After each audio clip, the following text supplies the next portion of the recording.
Good evening everyone, I am Gius from GMIA. I am going to report you the cash flow management.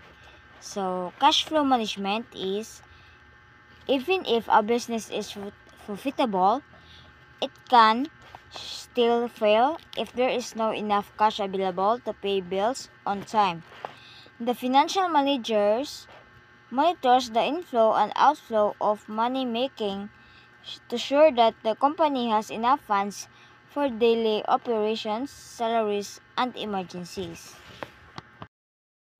So, importante ang cash flow management sa company para makahibaw ta asa gigasto ang kwarta.